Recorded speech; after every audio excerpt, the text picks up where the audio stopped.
अस्सलाम वालेकुम एवरीवन, कैसे हैं आप लोग? खैरियत से हैं? ओके बच्चों, सो हम लोग ये डिस्कशन कर रहे थे। अब ये एक एग्जांपल है, इसको स्टडी करते हैं। ये क्या चीज़ है? Look over here. First of all ये देखें कि यहाँ पे मेंशन है कि 0.2 gram of the magnesium oxide. Okay, this is the formula of MnO2, magnesium oxide. ये कितना है? 0.2 ग्राम was added to 25 centimeter cube of this concentration of hydrogen peroxide। तो आपके पास H2O2, this is the hydrogen peroxide। इसका जो volume है वो है 25 सेंटीमीटर क्यूब V, और कॉन्सेंट्रेशन है आपके पास 0.1। ओके, मोल पर DM क्यूब उसकी यूनिट है। वो कहते हैं the volume of the oxygen produced every minute. जब इन दोनों का जब रिएक्शन होगा, H2O2 ऑक्सीजन गैस प्रोड्यूस करेगी। ओके, ऑक्सीजन गैस प्रोड्यूस करेगी। याद रखिएगा, इन दोनों में से जो ऑक्सीजन गैस प्रोड्यूस कर रहा है वो है ये H2O2। So this is the limiting reactant.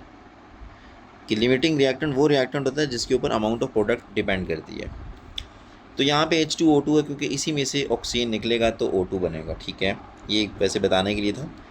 Was recorded and result are shown to the graph. अब वो कहता है कि जितना भी आपने काम किया इसको हम ग्राफ की फॉर्म में शो करें। तो ये देख लें, वॉल्यूम ऑफ ऑक्सीजन गैस कितना प्रोड्यूस हो रहा है पर मिनट। हर मिनट के बाद लिख लो, first minute, second minute, third minute, fourth minute के बाद 5।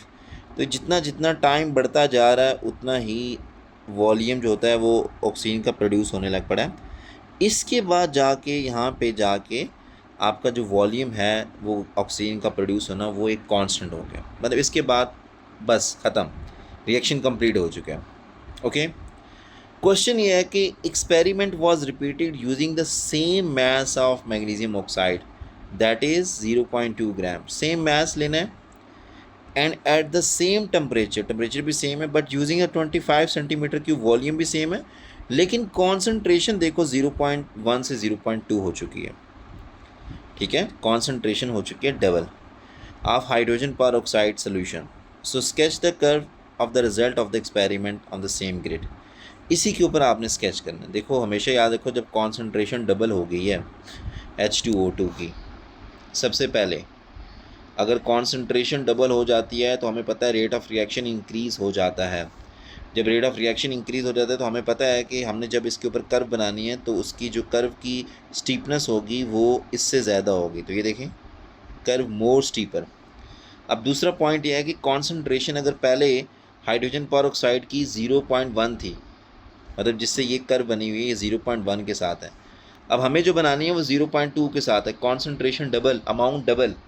जब H2O2 की अमाउंट डबल, जो लिमिटिंग रिएक्टेंट था, तो उसका मतलब है ऑक्सीजन का जो वॉल्यूम है वो भी डबल प्रोड्यूस होगा। अगर पहले यहाँ तक हो रहा था, फिर अभी हम इसको डबल हम बना लेते हैं। ठीक है, अभी मैं रफली बना रहा हूँ, वैसे सेम उसी तरह जाके ये कर्व बना दो बस। तो ये मेरे ख्याल से इट्स डबल ही है। अगर ये इतना है तो ये इतना है, तो डबल ही होगा। यस, तो ये पॉइंट क्लियर है बच्चों? ये देख लें,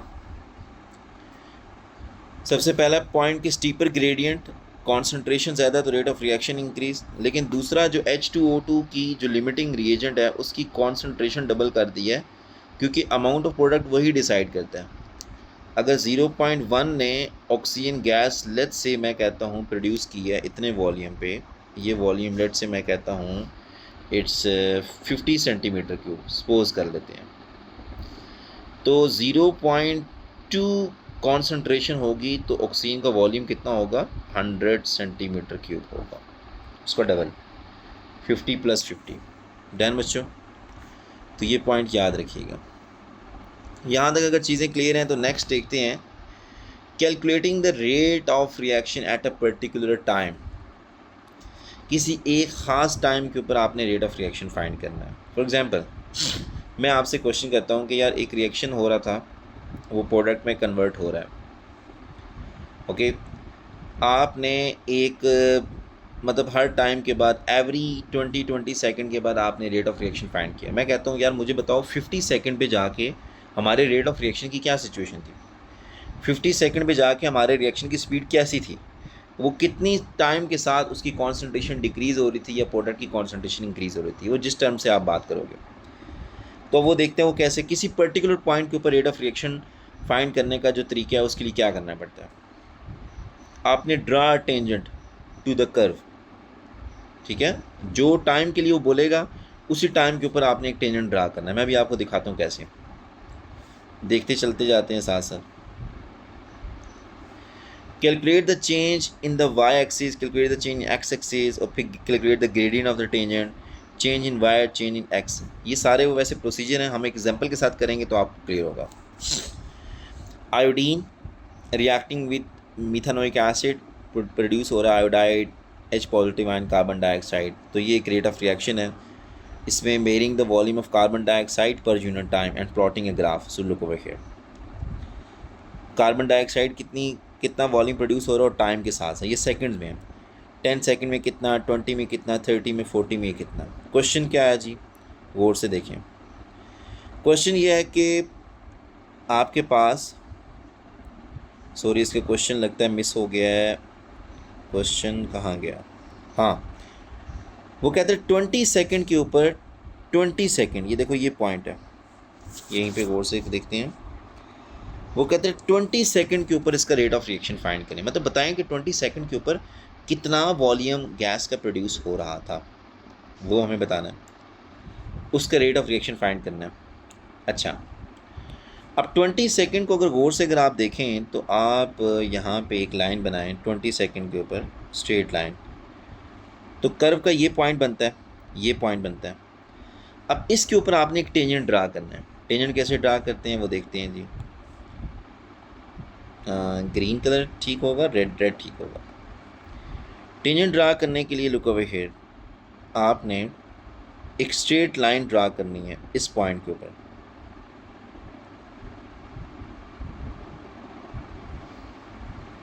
ये एक स्ट्रेट लाइन है जो इस पॉइंट को टच करे, ओके। और आपने ये स्ट्रेट लाइन, क्वेश्चन ये है ना कि ये कहाँ तक लेके जानी है, इतना ऊपर लेके जाएं, कहाँ तक छोड़नी है। बस आपने स्ट्रेट लाइन वहाँ तक लेके जानी है जहाँ पे आपको ये इनके दरमियान एक गैप नज़र आने लग पड़े तो आप छोड़ दो वहीं पे। जब एक स्ट्रेट लाइन ड्रा कर लो फिर आप एक काम करो, फिर आप इसका ना एक ट्रायंगल बनाओ। कैसे बनाते हैं, इससे एक पॉइंट नीचे ऐसे लगाओ, बिल्कुल स्ट्रेट लाइन ये लेके आए, और फिर इधर से इसको और इसको मैच कर दो। सॉरी ये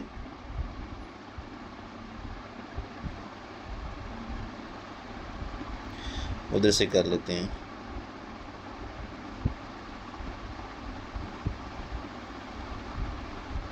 ये एक ट्रायंगल सी आपको नज़र आ रही है, राइट। अच्छा, इवन कि आप इसको इस तरफ भी लेके जा सकते हो, ये ठीक है। ये मेरा थोड़ा सा कुछ ना कुछ इसमें एरर होगा, सो लेट्स सी, वो आपकी और परफेक्शन हो जाएगी। अब आपको पता है ये जो पॉइंट होता है, ये जो पॉइंट होता है, ये पॉइंट क्या है, ठीक है। ये पॉइंट आपका यहाँ पे इट्स अ y2, और इधर नीचे आओ तो इट्स अ x2, ठीक है ना। ये y एक्सिस की तरफ भी जा रहा है, नीचे x एक्सिस की तरफ आ रहा है। एक ये पॉइंट है, ओके,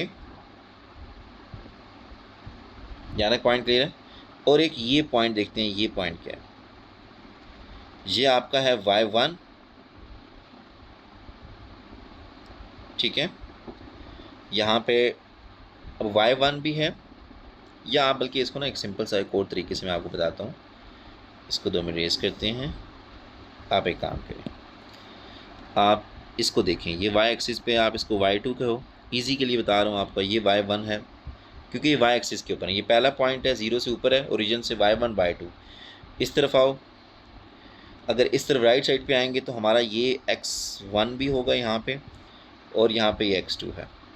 अब आप मुझे एक बात बताओ, जो ग्रेडियंट होता है ना, ग्रेडियंट वो क्या होता है, change in y, y2 minus y1 divided by x2 minus x1। y2 क्या है बच्चों?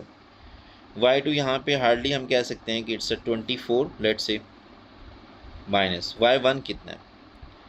y1 इट्स अ 7 लेट से मैं कहता हूँ, ठीक है। 24 माइनस 7 डिवाइडेड बाय x2 कितना है?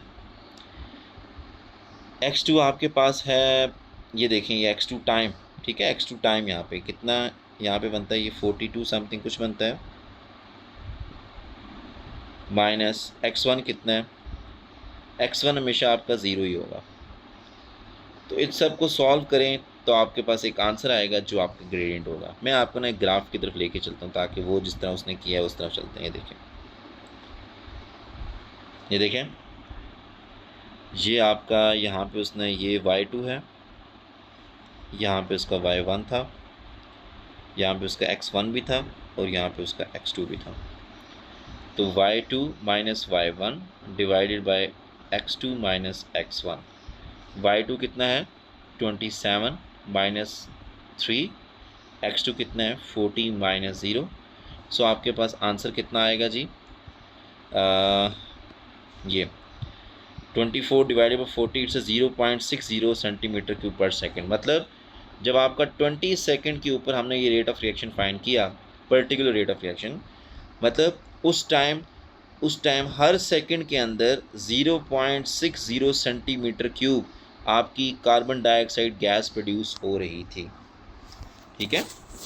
एक सेकंड में 0.60 सेंटीमीटर क्यूब गैस प्रोड्यूस हो रही थी 20 सेकंड के ऊपर। उस टाइम ये रेट इसका चल रहा था। ये पॉइंट क्लियर है बच्चों? यहाँ तक चीज़ें क्लियर हैं बच्चों, ठीक है। तो आपको पर्टिकुलर पॉइंट्स के ऊपर अगर आपने ये फाइंड करना है तो आपको ये टेंजेंट ड्रा करना होगा उस पर्टिकुलर पॉइंट के ऊपर, उस पर्टिकुलर लाइन के ऊपर। यहाँ तक ठीक है। तो अब नेक्स्ट देखते हैं इंटरप्रेटिंग डाटा क्या चीज़ होती है। देखो बहुत इंपॉर्टेंट पॉइंट्स हैं मैंने जो निकाले हुए हैं, इसको वेस्ट नहीं करना। स्टार्टिंग में क्या होता है कि rate of reaction is always quickest at the start of the chemical reaction. देखो स्टार्ट में रेट ऑफ रिएक्शन फास्ट ही होता है क्योंकि रिएक्टेंट किस में कन्वर्ट हो रहे होते हैं? प्रोडक्ट में। इतने ज़्यादा रिएक्टेंट होते हैं आपस में कोलाइड करके प्रोडक्ट में कन्वर्ट हो रहे होते हैं, कम टाइम में ज़्यादा काम हो रहा होता है। और जैसे जैसे आहिस्ता आहिस्ता, this is when they are most reactant available to the collide and form the product on a graph line start of the reaction at the steepest gradient. वो कहते हैं स्टार्ट में आपके पास ये होगी हमेशा, स्टार्ट में स्टीपेस्ट आपका ग्रेडियंट होगा, ठीक है। स्टार्ट में आपका रेट ऑफ रिएक्शन बड़ा हाई होगा। As the reaction progress the rate of reaction decreases, आहिस्ता आहिस्ता रिएक्शन डिक्रीज होने लग पड़ेगा, ठीक है। Aahista Aahista rate of reaction decrease होने लग पड़ेगा। डिक्रीज से मुराद देखो ना, शुरू में बड़ी स्टीप कर्व है, स्टीप, आहिस्ता आहिस्ता वो कर्व की फॉर्म में, देखो कर्व होने लग पड़ी है, डिक्रीज होने लग पड़ेगा। On the graph line become less steeper, ठीक है। दिस रिएक्शन इवेंचुअली स्टॉप, यहाँ पे रिएक्शन आपके स्टॉप हो चुका है इस पॉइंट पे।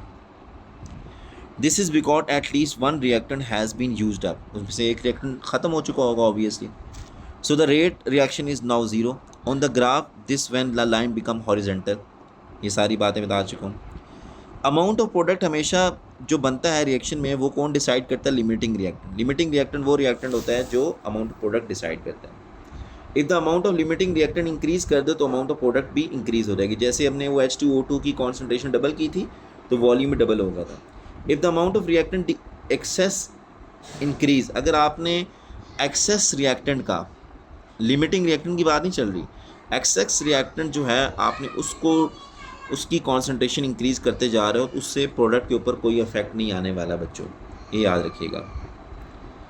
सो you can plot more than one run of variable on the same graph making it easier to see how the variable influence the rate. For example affect of the concentration on the reaction between acid and marble chips. So look over here, ये graph है बच्चों, इसमें low concentration वाला green है और red concentration वाला red है, sorry high concentration वाला रेड है। उसमें आप ये देख रहे हो कि बच्चों के आपके पास कि जैसे जैसे कॉन्सेंट्रेशन ज़्यादा है तो कर्व स्टीपर है, ठीक है, कर्व आपकी स्टीप लेस स्टीपर है। फिर एक टाइम आता है दोनों हॉरिजेंटल हो जाती है, यहाँ पे रेट ऑफ रिएक्शन आपका बिल्कुल ख़त्म हो चुका है क्योंकि रिएक्टेंट कंज्यूम हो चुके हैं। यहाँ तक पॉइंट क्लियर है बच्चों? तो ये बेसिकली आपके पास क्या है कि अगर आप रिलेट करके लेके चलेंगे ना चीज़ों को, कि लो कॉन्सेंट्रेशन, हाई कॉन्सेंट्रेशन, तो आपको बड़ी अच्छी एनालिसिस मिलेगी वहाँ से। अब याद रखें कि अगर आपने एक रेट ऑफ रिएक्शन फाइंड करना है, उसको कहते हैं initial rate of reaction.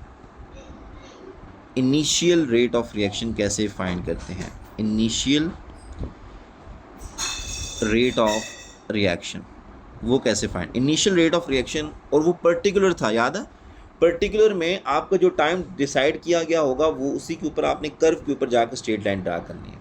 Initial rate of reaction वो रेट ऑफ रिएक्शन होता है अभी रिएक्शन स्टार्ट होता है, जब टाइम ज़ीरो होता है। तो आपने इसमें जो टेंजेंट ड्रा करना है वो हमेशा आपने ओरिजिन से ड्रा करना है। अब जिस कर्व के ऊपर आपने ड्रा करना है वो आप देख लें, इसने यहाँ पे ये देखें, ये टेंजेंट ड्रा किया। बाकी सेम कैलकुलेशन है बच्चों, सेम कैलकुलेशन कैसे हैं? सेम कैलकुलेशन कि आपने फिर एक यहाँ पे इसको इधर मिला दो और एक लाइन आप एक लाइन आप ऐसे स्ट्रेट नीचे ले आओ, ठीक है? फिर आपके पास यहाँ पे क्या बन जाएगा? ये आपके पास y2, ये आपके पास y1, ये आपके पास x1, ये आपके पास x2। इसमें एक बात है, y1 और x1 दोनों 0 0 होंगे, y1 और x1 दोनों 0 0 होंगे। This is very very important. But particular rate of reaction के अंदर आपका y1 0 नहीं होता है, x1 0 होता है वहाँ पे। तो यहाँ पे आपने सिंपल y2 कितना है, लेट्स से 60 है, और x2 कितना है, दिस इज़ 5, डिवाइड कर लो, कितना बनता है? आई गेस 12 बनता है, यस। तो आपके पास 12, यहाँ पे क्या टोटल मास, लेट्स से 12 ग्राम पर सेकेंड, एक सेकेंड में 12 ग्राम आपका ये प्रोड्यूस हो रहा था मास ऑफ प्रोडक्ट, ठीक है? अगर वॉल्यूम में है तो आप उसको 12 सेंटीमीटर क्यूब कह दो। यहाँ तक चीज़ें क्लियर हैं बच्चों? तो look over here, drawing the tangent and the slope allow you gradient at any point on the curve, ठीक है? Any point on the curve नहीं, बेसिकली आपका ओरिजिन में, अगर आपने initial rate of reaction find करना है, ठीक है? अगर आपको किसी पर्टिकुलर पॉइंट के ऊपर कहता है तो फिर ठीक है, फिर आप किसी और पॉइंट के ऊपर लेके चलते हैं। तो steeper slope mean a quicker reaction and higher rate of reaction, ठीक है? A volume of the gaseous product would increase to maximum over time, line level out indicating the reaction is over, ठीक है? तो ये horizontal. तो ये सारे के सारे इंटरप्रेट करने का एक तरीका है बच्चों। यहाँ तक चीज़ें क्लियर हैं? यहाँ तक अगर आप लोगों को क्लियर हैं तो बस इंशाल्लाह हमारा ये टॉपिक कंप्लीट हो चुका है। अब इंशाल्लाह हम लोग नेक्स्ट टॉपिक जो हम लोग स्टार्ट करेंगे वो नेक्स्ट क्लास में स्टार्ट करेंगे। ओके बच्चों, यहाँ तक कोई क्वेश्चन हुआ तो प्लीज़ कमेंट सेक्शन के अंदर मुझे लाजमी बताइएगा।